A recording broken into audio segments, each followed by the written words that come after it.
Yo, what's going on, Dragon Ballers? Welcome back to another deck profile. We're here at Most Excellent Gaming in Connecticut. We just got done with the PPT Qualifier. We're here with Scott Dashy, first place Pro Play Tour Qualifier champion in asterisks. There's an asterisk there. There's a big asterisk there. Really, we split top four, but Scott rolled for the mat, so Scott's the champion. Hi, Danny. So Scott played Blue Baby. All right, Scott, you were telling me why you want to play this deck. Why did you decide to play Blue Baby today? Okay, so first of all, I want to give a shout out to Tim Sweeney, my local. He gave me his deck. This is his deck. I made a couple changes in the sideboard and very few changes in the main board, but his basic shell was what carried me through. So thank you, Tim, for that. And I decided to run blue today because I took offense when Daylon said blue. blue is a bad. It was like Michael Jordan when Daylon said blue was not that good. I took that personally, so I decided to run blue. And Daylon's actually right, unfortunately. Blue is not that good. So we took it to a test run, and we found out that he was right. It's got the best secret rare, I think, in the game. Sorry, Ryan. We think Cell is the best secret rare, but no, I think blue is the best secret rare. And no, this deck, I just ran this because I was expecting a lot of Dark Brawly, Green Gohan, Invoker. This deck can beat all that. But instead, I played my worst matchups the entire Swiss rounds, and then in Top Cut, another tough matchup with Eon. Went to time. That's another asterisk on my end. So we're ready. You are playing a control deck. Blah. So the shell's very basic too. So really quick, for people who just don't see this deck a lot, just give us a really quick rundown of leader. This leader basically is a draw 2 and awaken leader. It gets this field card out, which basically makes all your counters cost 1 less. Yep. It can self-awaken you if you choose to do it, if you need to do it. When you awaken, you can look at the top 3 for a counter and then put it in your hand and then bottom pick a card. You don't really plus, but you kind of do. You filter. You filter. And you search for baby hacks. And then the Overlord effect of bottom decking a servant to draw a card. That's somewhat helpful to draw an extra card in a turn, and you swing, you draw. Yep. It's really cool. The whole deck comes together pretty nicely because blue has a lot of supplemental cards that help the deck work. All right, cool. Let's see the main deck. So obviously my super combos, I chose this Vegeta. I'm sorry to interrupt. We're about to head on. See you, man. I decided to run this super combo because this deck needs to draw. I talked to Tim about this deck. Right, so it would either be this or some monster. Yeah, right? you got drawing is more important than resting a leader, so I run so many negates or resting a card. So I chose to run this instead, even though I'd rather have Zamasu in some cases. This worked out. Obviously, I run 4 of this because it's basically free. Comes into play. So the one thing about this card is, like, it does technically make your deck lose harder to the draft box silver bullets, but you just weren't afraid of those cards, right? Yeah. So yeah, another reason why I ran blue today is because blue tech has fallen off the map, so people aren't running the draft box. They're not playing blue hate. Actually, when I played Eon in Top Cut, he even said, like, I wish I would have ran the silver bullets because no one was expecting blue, so they didn't run it. So this is why I bumped this up to 4. And it helped all day. Right. Sure. So if you're afraid of the blue hate, don't play this card at such a high number. But otherwise, it's really, really good. 1 energy, free negate, 15k. The next card, obvious. This card's a 2 drop in this deck. It pretty much ends turns. It's like a mini topo. They have to bottom deck a card when they attack. This card ended a lot of turns, and I don't know why. Sometimes people should attack through this, but multiple times I was doing this, I ended the turn. Yeah, that's definitely a thing that separates the good players from the great players, knowing when to go through that card. And that's actually a difficult thing to do in this game, is knowing when to go all in or go in for a turn, or peck at your opponent. This is Overlord Servant, so this helped a lot recurring this, because you can recur this by bottom decking, drawing a card, and then top 3 filtering your deck to get these back to your hand. 25k beater, it's pretty interesting. Big. This card is pretty good. This basically is a counter that bounces a 4 or less guy to the bottom of the deck. Yep. Also untaps energy, so it's basically costing 1. Yeah, it costs 2 and untaps energy, so it basically costs 1. Really good. Nice body. Giggity on that. Nice body. This card we talk about. Danny, we were talking about this before. Like, this card was actually the least. I hardly use this card. So I remember last night in testing, you were saying, like, this card's the nuts, and then you were not so hot on it. Oops, made a mistake. I ran 3 of this and 1 in the sideboard, as you're going to see, and I hardly use this card. I used it against my Red Brawly matchup, and it helped. But yeah, it's basically the deck's version of max power, right? Blah, but blah, though, it goes back to their hand. That's kind of blah, but it helped when it was needed. But I sided this out against a lot of matchups. Like, all 3 of them I sided out against multiple matchups. And against the skills, right? Yeah. So that's cool against, like, Green Go tanks. Like, it's blah. Yeah, Again, blah. It wasn't as good as I thought it was going to be. Broken. This card. Yes, absolutely. And this deck costing 2 without a unison. Yep. Solid. Yeah, that's a key thing, is that if you don't have the unison out early, you can pay 2, and you get the effect. And the effect ends. This effect does end turns. People don't Of course, I didn't play any Dark Brawly, but people would end their turns if they came out because they don't want to bottom pick 2. Spice, obviously the new. It was either this or a Booney.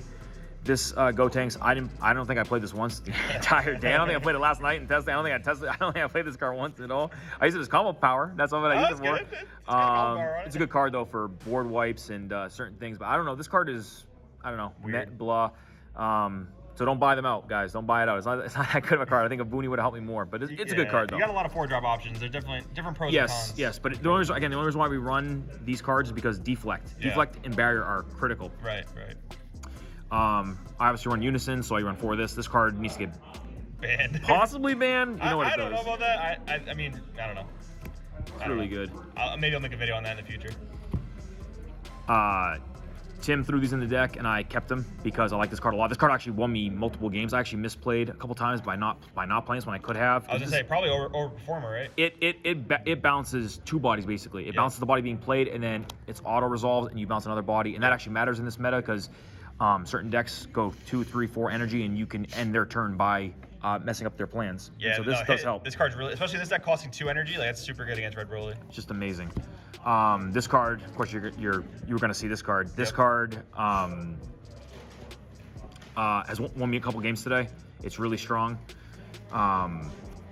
It like knowing when to play this is critical in the game because I stole some games today because my opponent either tapped out with their last negate and I dropped this. I hard casted it for 5 and then just swing and they don't have sparking and you just kill them. It depends on the context of the game, but this card is a staple if you're running the Blue Baby Unison, which I am running. Right. Speaking of which, I'm going out of order a little bit, but the Unison, I'm only main decking 4 Unisons. This card is overpowered as hell. Yeah. You +2, draw a card, and draw this, drop this, drop this, play this, and discard 2. This card is really strong. -5, your leader becomes your win con. Yeah, really strong, really strong. And now the spicy tech, I guess, one of Champa Double Strike, which actually won me some games. Most decks you're definitely playing a Champa too, yeah. Joey's right about that. Definitely. Tim had this in the deck. I kept it, really good. Won me some games. This card is broken when it comes out. This card just ends the game because. How many times did you play it today? I think 2, because I would either play this or Fu. But this won me a game in Top Cut because again, if all your negates are bodies and you have 15Ks on the board, you have a lot of combo power, you have a lot of bodies. Yeah, you wipe their hand and then you critical them and swing with their bodies and swing with this, draw a lot more cards. Yeah. Very, very good. Fu's the other bomb I run. This card is also broken. Yep. When it comes out, you just win the game. If there are 2 life, you pretty much win the game. It's just really strong. This game goes long. This deck goes in the long game. So like late turns, drop this, win the game, and of course, Hatchak, the best secret rare in the game. Definitely really solid. It takes a lot less setup than Cells Units. I love that card a lot. And then quickly the extra cards, 2 Mafuba because it costs 1 with. Yes, 1-drop Mafuba is so, especially against Red Broly, this card's very really, good. really strong. This card, the TP card, yes. This costs 1, it untaps 2 and draws a card. This is a staple. D-Magic that draws 1? Yeah, that's you got to do that. And then actual D-Magic. Yep. Quickly sideboard. Yeah, there's a sideboard. Sideboard actually matters today. So Tim had his sideboard. I changed like pretty much every card from his sideboard.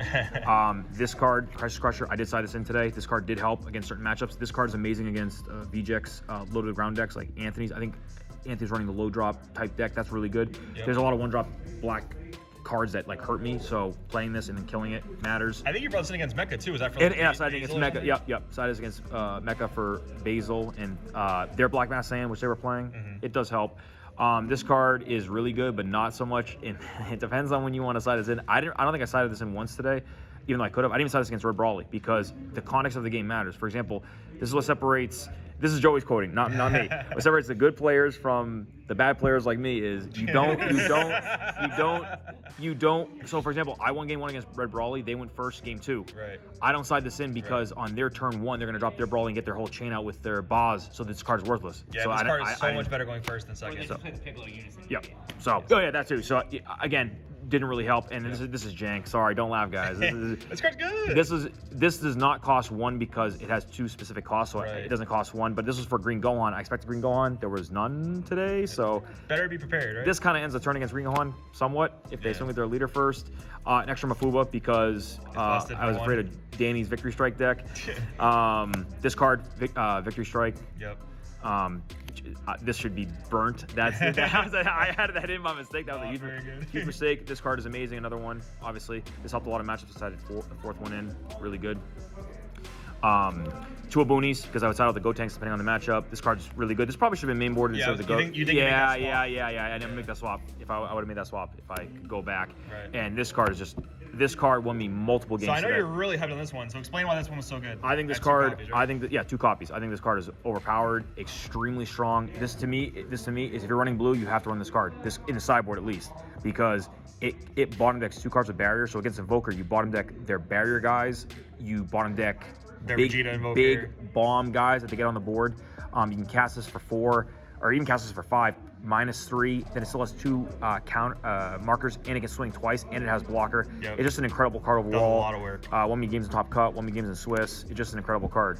All right, man. Very cool, Scott. That's the deck. Congratulations again on the Asterix first place. Any shout outs you want to throw out there? I already said Tim. Thank you, Joey, for rooming with me. I got lucky, guys. He was rooming with me this weekend. Danny, you didn't room with us, but true. The die roll for getting me the mat.